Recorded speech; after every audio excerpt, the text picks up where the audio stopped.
ಈ ದಿನ ಈ ದಿನ ಎಲ್ಲ ಸೈನಿಕರು, ವಾರ್ ವೆಟ್ರನ್ಸ್ ಅನ್ನೆಲ್ಲ ಆಹ್ವಾನ ಮಾಡಿ ಅವರಿಗೆ ತಕ್ಕಂತ ಸನ್ಮಾನ.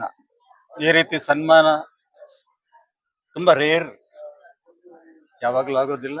ಈ ಒಂದು ಸಂಸ್ಥೆಗೆ, ಸ್ವಾಮಿ ವಿವೇಕಾನಂದ ಸಂಸ್ಥೆ ಮತ್ತೆ ಮಾತೃಧಾಮ,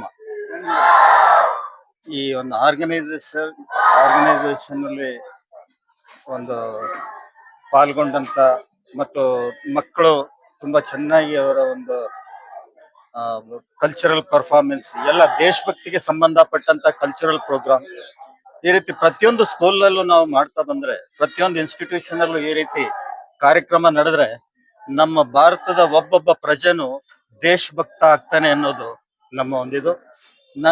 ನಾವು ಒಂದು 38-39 ವರ್ಷ ಸರ್ವಿಸ್ ಮಾಡಿದ್ರಲ್ಲಿ ಏನೋ ಒಂದು ಸ್ವಲ್ಪ ಹೇಳೋದಿಕ್ಕೆ ನಮ್ಗೆ ಸಾಧ್ಯ ಆಯ್ತು. ಆದ್ರೆ ಈ ರೀತಿ ಆಗಾಗ ನಮ್ಮ ಸಪ್ರೇಟ್ ಆಗಿ ಒಂದು ತಿಂಗಳಿಗೊಂದ್ಸಾರಿ ಅಥವಾ 3 ತಿಂಗಳಿಗೊಂದ್ಸಾರಿ ನಮ್ಮನ್ನ ಈ ಇನ್ಸ್ಟಿಟ್ಯೂಷನ್ಗಳಿಗೆ ಕರೆದು ಒಂದು ಮಕ್ಕಳಿಗೆ ಪ್ರೇರಣೆ ಕೊಡಿ.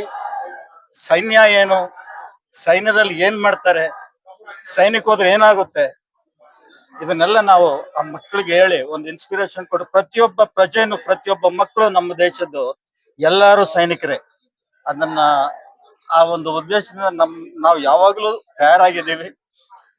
ನಮ್ಮನ್ನ ಕರೆದು ಆಹ್ವಾನ ಮಾಡಿ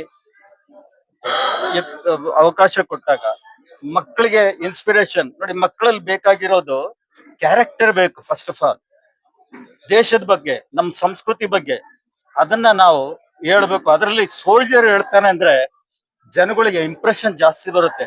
ಒಬ್ಬ ಮಿನಿಸ್ಟರ್ ಹೇಳೋದಕ್ಕೂ ಒಬ್ಬ ಸೋಲ್ಜರ್ ಹೇಳೋದಕ್ಕೂ ವ್ಯತ್ಯಾಸ ಇದೆ. ಯಾಕೆಂದ್ರೆ ನಮ್ಮಲ್ಲಿ ದೇಶಭಕ್ತಿಯಿಂದಲೇ ನಾವು ಹೋಗಿದ್ದು, ದೇಶಭಕ್ತಿಯಿಂದಲೇ ನಾವು ಪ್ರಾಣ ಕೊಡೋದು, ದೇಶಭಕ್ತಿಯಿಂದಲೇ ನಾವು ಅಲ್ಲಿ ಗಡಿನಲ್ಲಿ ಈ ಹಾರ್ಟ್ ನ ತೆಗೆದು ಕೈನಲ್ಲಿ ಇಟ್ಕೊಂಡು ನಾವು ರಕ್ಷಣೆ ಮಾಡ್ತೀವಿ. ಎದೆ ಗುಂಡಿಗೆ ಯಾವಾಗ ಬೇಕಾದ್ರೂ ಎದೆಗೆ ಬಂದು ಅದು ಗುಂಡು ಬಿಡ್ಬೋದು. ಅದೆಲ್ಲ ನಾವು ಕೇರ್ ಮಾಡೋದಿಲ್ಲ. ಇವತ್ತು ನಾನು ಸೇವೆ ಮಾಡ್ತಿದ್ದೀನಿ ಅಂದ್ರೆ ಬಾರ್ಡರ್ ನಲ್ಲಿ ನನ್ನ ಪ್ರಜೆಗಳು, ಪ್ರತಿಯೊಬ್ಬ ಪ್ರಜೆನೂ ದೇಶವಾಸಿ ಚೆನ್ನಾಗಿ ನಿದ್ದೆ ಮಾಡ್ಲಿ, ಅವನು ಚೆನ್ನಾಗಿ ಅವ್ರವ್ರ ಕೆಲ್ಸಗಳು ಮಾಡ್ಬೇಕು. ಇಂಪಾರ್ಟೆಂಟ್. ಇದನ್ನ ನಾವು ಹೇಳ್ಬೇಕು. ನಮ್ಮ ಒಬ್ಬ ಸೋಲ್ಜರ್ಗೆ 10 ಎನಿಮಿಗೆ ನಾವು ಬರಾಬರ್ ಇದ್ದೀವಿ.